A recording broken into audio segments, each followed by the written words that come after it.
Mensagem do dia, com o pastor Marcelo Gomes. Abra sua Bíblia comigo na Epístola aos Hebreus, capítulo 12.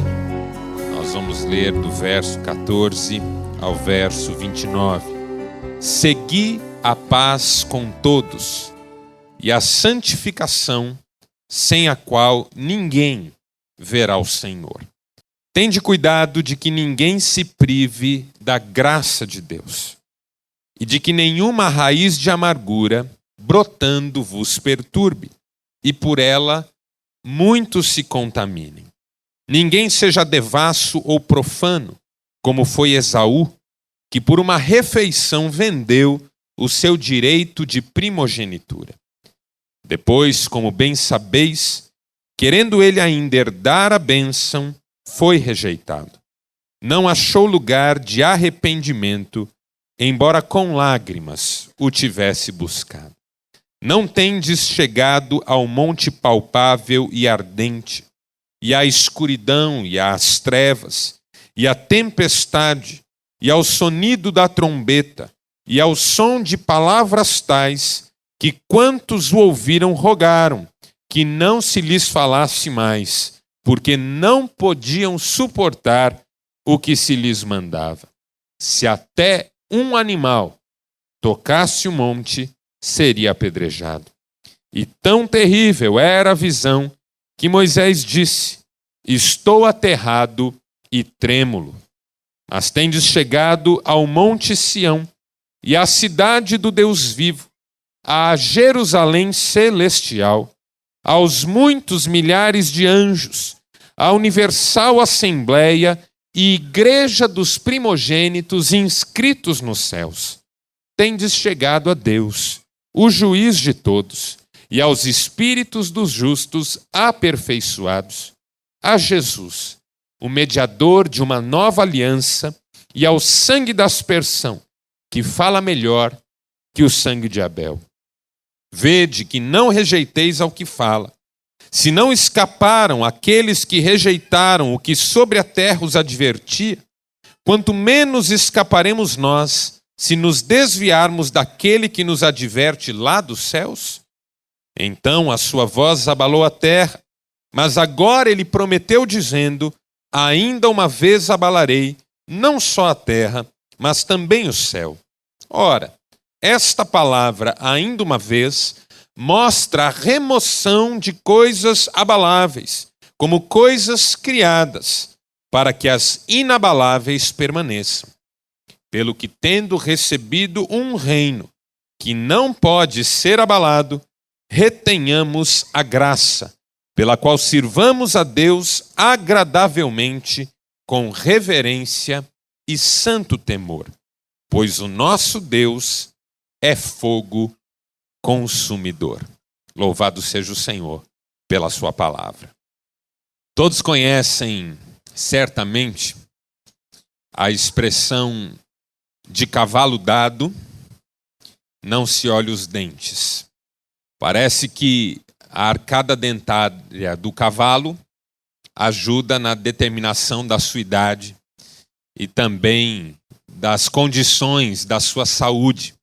De modo que, pelos dentes do cavalo, você sabe se ele é bom ou ruim.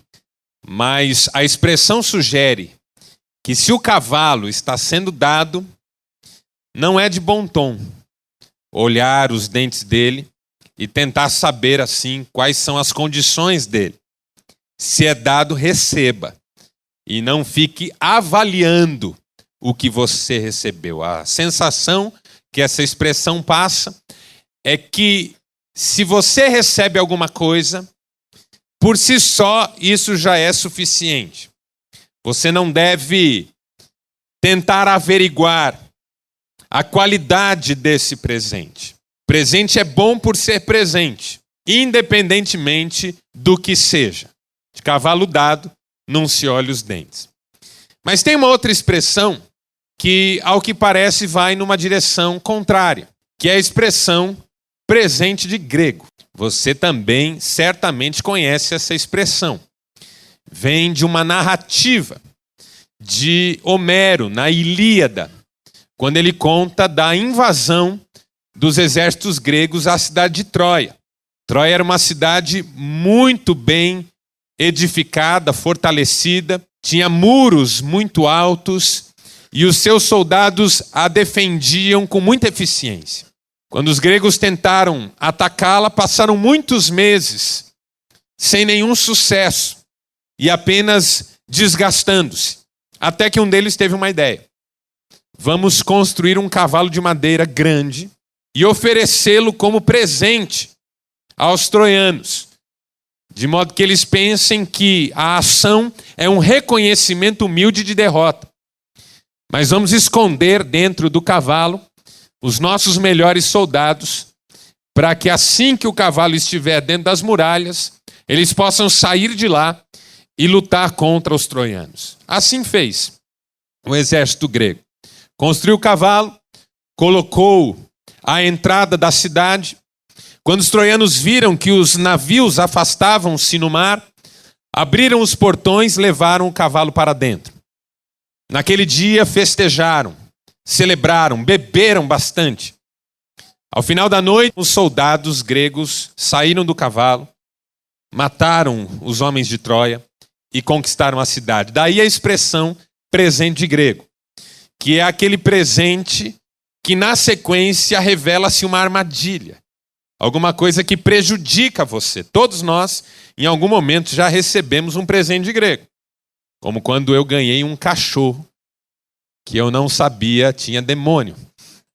E o que parecia um presente tão fofinho, tão bonitinho, e que a minha esposa gostou tanto, revelou-se uma armadilha terrível vinda do inferno para tumultuar a nossa vida. Aquele cachorro comia concreto. Aquele cachorro destruía tudo, incomodava as visitas, fazia suas necessidades até para cima. Era um troço pavoroso, morreu com 1 ano de infarto, para você ter uma ideia da qualidade do cachorro. Presente de grego. Você já ganhou alguma vez na sua vida um presente de grego. Essa expressão sugere que não é porque é presente que é bom. Pode na sequência ser ruim. Pode trazer sofrimento e tristeza. Pode desagradar. De cavalo dado se olha os dentes, sim. Porque dependendo do cavalo eu não quero. Há uma reflexão muito parecida com esta, mas relacionada à fé, num livro muito interessante de Dietrich Bonhoeffer, chamado Discipulado. Nesse livro, Bonhoeffer, você já deve ter ouvido falar, foi um dos grandes teólogos alemães que viveu sob o regime nazista e por ter se colocado contrário ao regime nazista, acabou preso e finalmente executado. Nesse livro, ele faz uma distinção em relação ao que ele chama graça preciosa e graça barata. Uma distinção entre uma e outra, que na sua opinião são coisas bem diferentes. A graça preciosa é a graça de Jesus. A graça que nos alcança e revoluciona a nossa vida. A graça que nos convida ao discipulado. A graça que não foi barata porque foi comprada, garantida por sangue precioso. Ela é de graça para nós, mas custou muito para o Senhor. O sacrifício do seu próprio Filho. Ela é graça à medida em que não nos cobra preço para nos ser compartilhada. Mas uma vez que a recebemos, estamos aceitando o desafio do discipulado. E essa graça nos custará a vida. É graça, mas significa que nós estamos dispostos a negar a nós mesmos, tomar a cruz e seguir. É graça, mas significa que nós estamos dispostos a arrancar um olho do rosto se ele nos fizer tropeçar. É graça, mas significa que nós temos agora um compromisso eterno para com o Senhor. É preciosa. Ela não vem ao acaso, nem como um acidente, e nem porque Deus não tinha o que fazer e decidiu fazer assim. Ela foi comprada, ela foi garantida por um preço extraordinário, pago por Jesus. A graça barata é a graça que não tem custo e que não significa nada para nós. Como um presente que a gente ganha e joga numa gaveta qualquer, no fundo de um armário, ou deixa em qualquer lugar. Pessoas que ganham um presente e se comportam de modo tão indiferente com ele que o abandonam no mesmo lugar onde o ganharam. Fica lá, sobre uma cadeira, em cima de um móvel, para qualquer um que passar a pegar. Presente que não tem valor, não tem importância, não tem nada a ver com a vida, não ajuda em nada. A graça barata é a sensação de que Deus justifica o pecado, mas não o pecador. De que Deus perdoa o pecado, mas não muda o pecador. De que Deus oferece o céu, mas o céu não teve preço e é apenas uma contingência. Um Deus que não se importa, apenas alcança por alcançar a gente com quem ele nem se preocupa e que ele não ama. A graça barata diz que uma vez salvo, resolvi o meu problema e agora posso seguir com a minha vida fazendo o que eu bem entender. Graça barata. A sensação de que ela não custou nada para ninguém também não deve custar para mim. Como quando a gente ganha um panfleto de um serviço que nem nos interessa. Ou um doce do qual a gente nem gosta. E aquilo pode estragar, pode ser jogado fora, que não fará a menor diferença. Graça é presente, mas nós precisamos decidir se é como cavalo dado, que a gente não olha os dentes, se é presente de grego, que a gente recebe e depois começam as exigências que não estavam assim tão claras no momento inicial e a gente não quer, ou se é presente maravilhoso, que a gente abraça e que a gente não pode perder. Jim Elliot, um dos missionários da história recente da igreja, que também se tornou mártir por ter sido assassinado por uma tribo de Aucas que ele queria evangelizar, disse uma frase que tornou-se célebre. Ele disse: não é tolo aquele que larga o que não pode segurar para pegar firme no que não pode perder. A graça para nós é isso. Uma realidade que nós abraçamos e não podemos soltar. É o presente de Deus para nós. É a revolução da nossa existência. A certeza de que há futuro. A graça de Deus é preciosa demais. Graça preciosa. Esse texto que nós lemos fala de graça. Esse texto fala de graça no versículo 15. Quando diz: tende cuidado de que ninguém se prive da graça de Deus.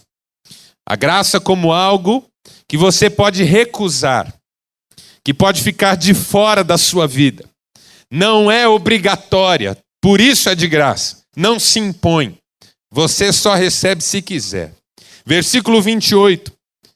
Pelo que tendo recebido um reino que não pode ser abalado, retenhamos a graça pela qual sirvamos a Deus. A graça como algo que precisa ser retido, que não pode se perder, que não pode ser abandonado, que não pode ser desprezado, que não pode ser negligenciado, como Esaú, que é citado nesse texto, negligenciou seu direito de primogenitura. Você conhece a história de Esaú.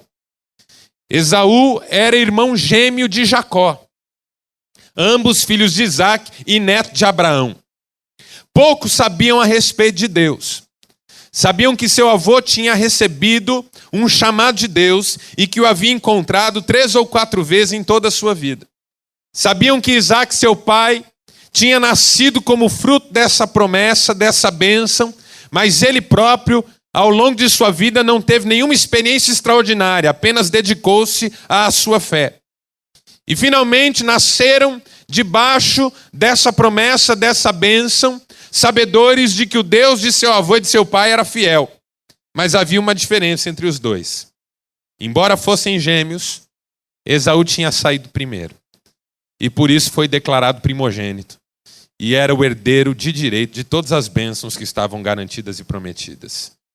Jacó, por ter vindo na sequência, era o segundo filho e não era participante legal das bênçãos que tinham sido prometidas para o seu avô e para o seu pai. viria na sequência de seu irmão, viveria à sombra de seu irmão e contemplaria todas as vitórias de seu irmão por causa do plano de Deus. Isso o incomodou ao longo de sua vida. Como ele desejava ser o herdeiro dessa bênção. Como ele desejava ser o primogênito. Como ele desejava escrever história na presença de Deus. Como ele desejava continuar a saga de seu pai e de seu avô. Como ele desejava conhecer esse Deus, que um dia apareceu para o seu avô e lhe disse palavras tão preciosas. Seu irmão não ligava para nada disso. Esaú não dava valor para o seu chamado, para a sua herança, para o propósito de Deus na sua vida. Um dia ele estava voltando do campo, cansado de ter caçado, sem todavia ter tido muito sucesso, e ao chegar encontrou Jacó com um prato de lentilhas bem cozidas nas mãos. Aqui devia ter um cheiro maravilhoso.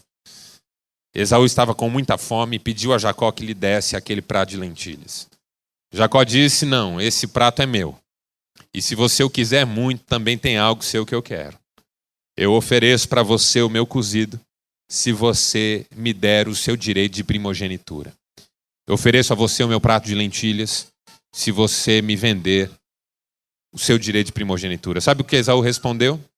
Esaú respondeu: para que me serve esse direito se eu estou morrendo de fome? Pode ficar com ele. Veja, é por isso que o texto chama Esaú de devasso. É por isso que o texto chama de profano. Porque ele tinha algo tão precioso e jogou no lixo.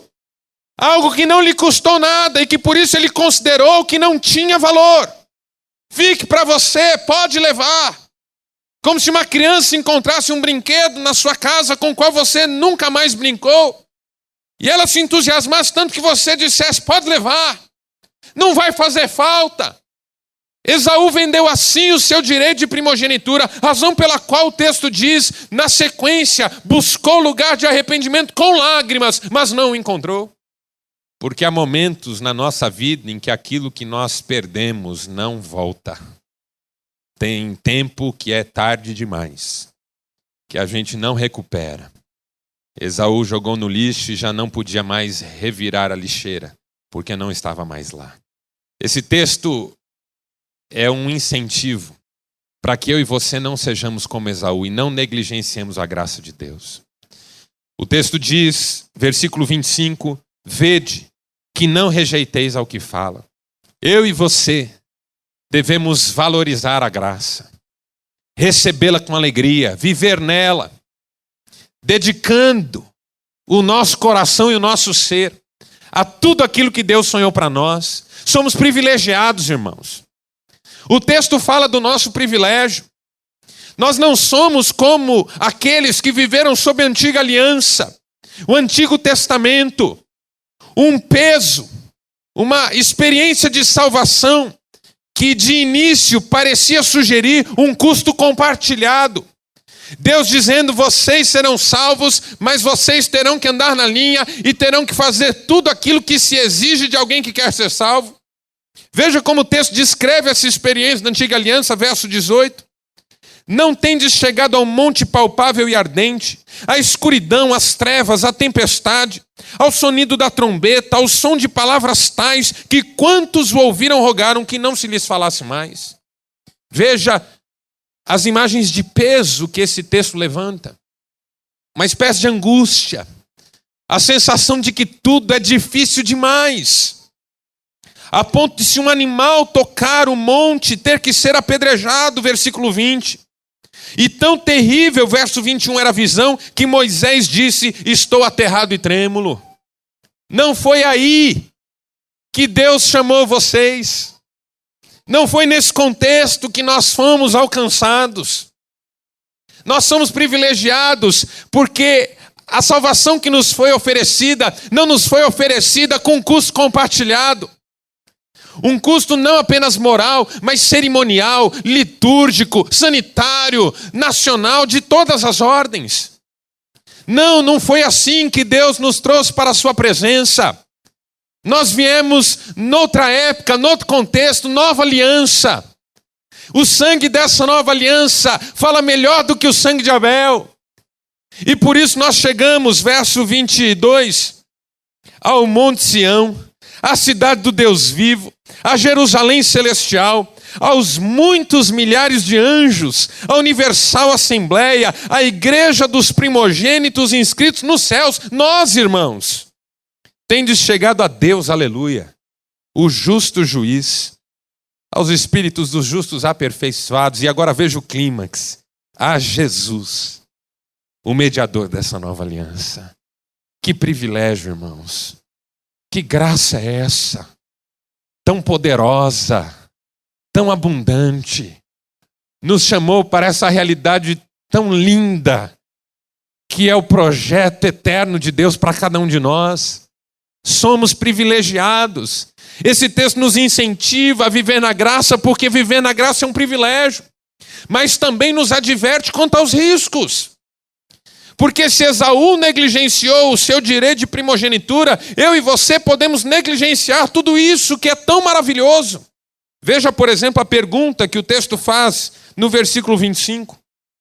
Se não escaparam aqueles que rejeitaram o que sobre a terra os advertia, quanto menos escaparemos nós, se nos desviarmos daquele que nos adverte lá dos céus?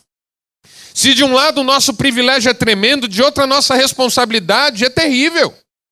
O nosso Deus, como o texto termina, é fogo consumidor.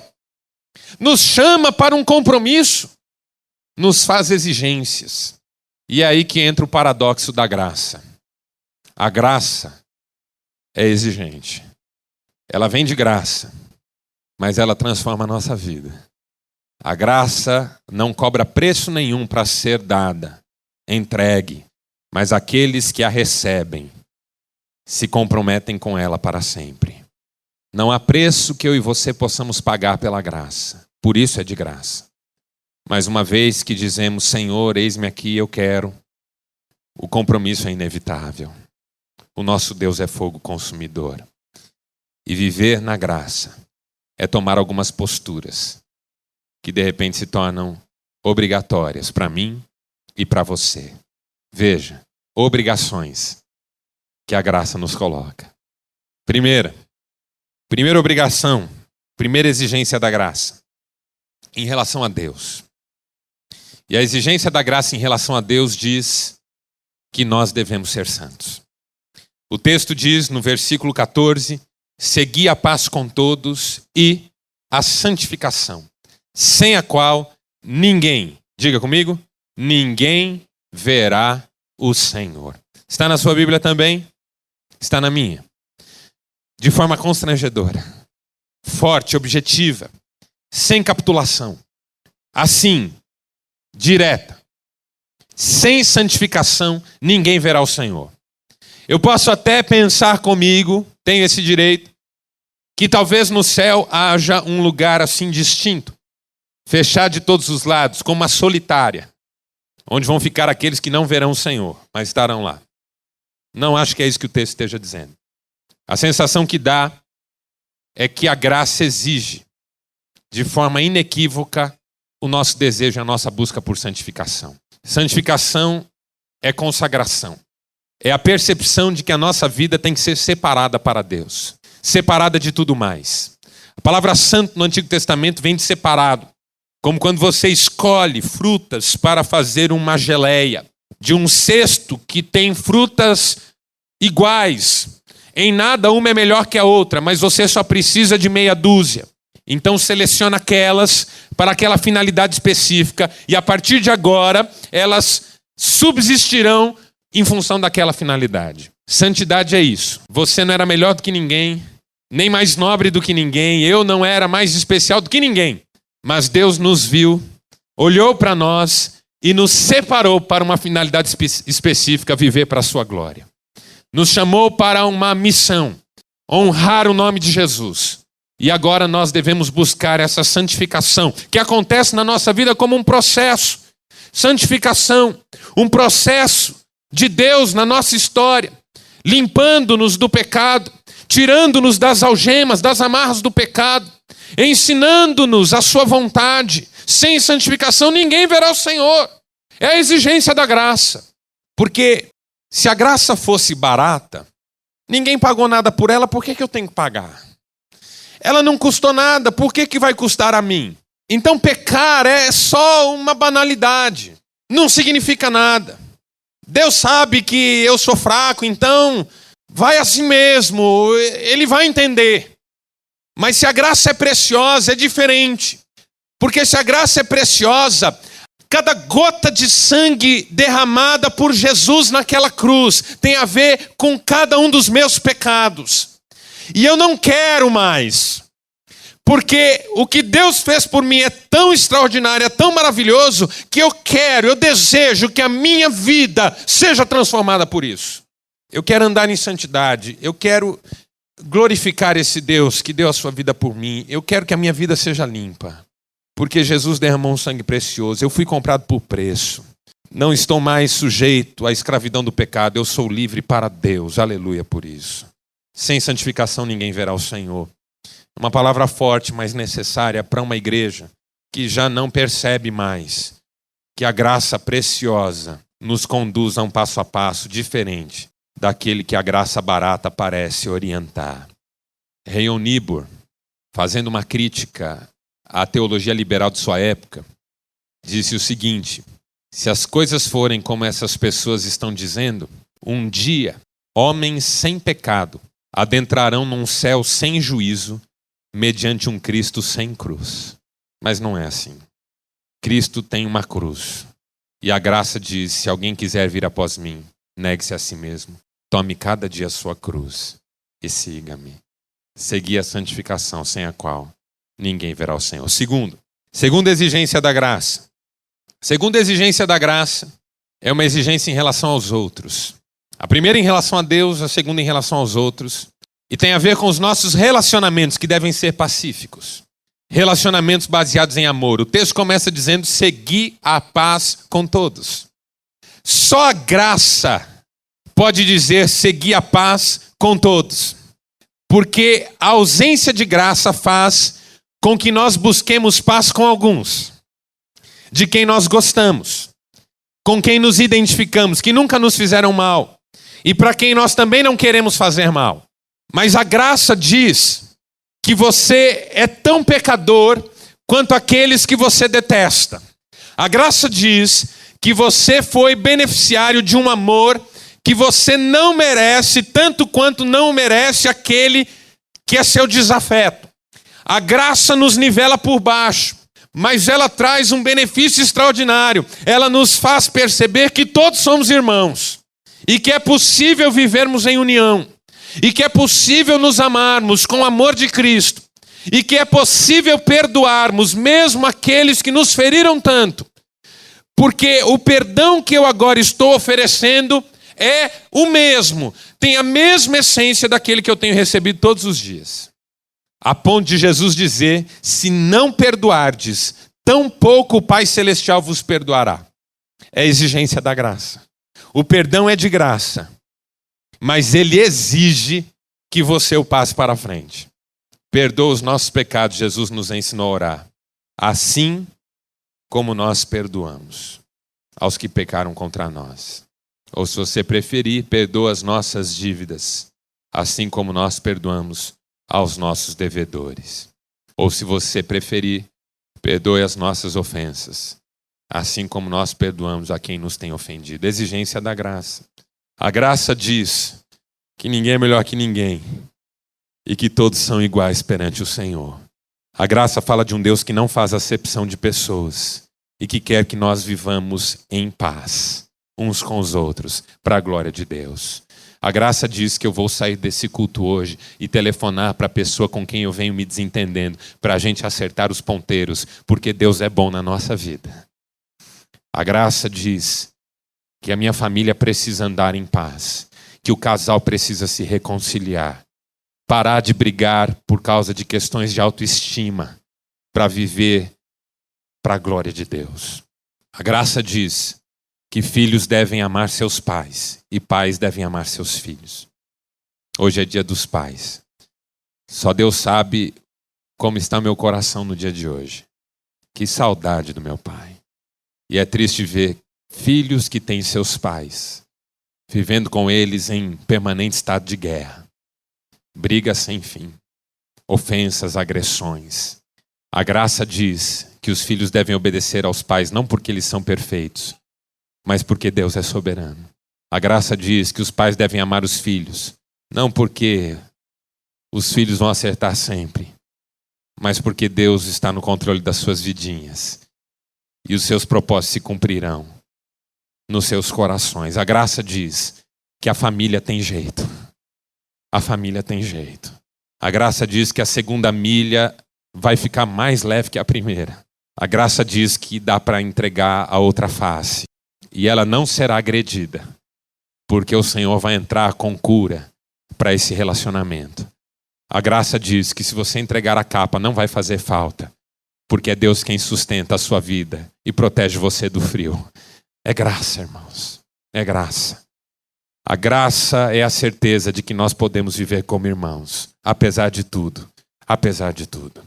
Ninguém é melhor do que ninguém. Deus nos perdoou a todos, igualmente. Então nós podemos perdoar e amar uns aos outros. Terceira exigência da graça.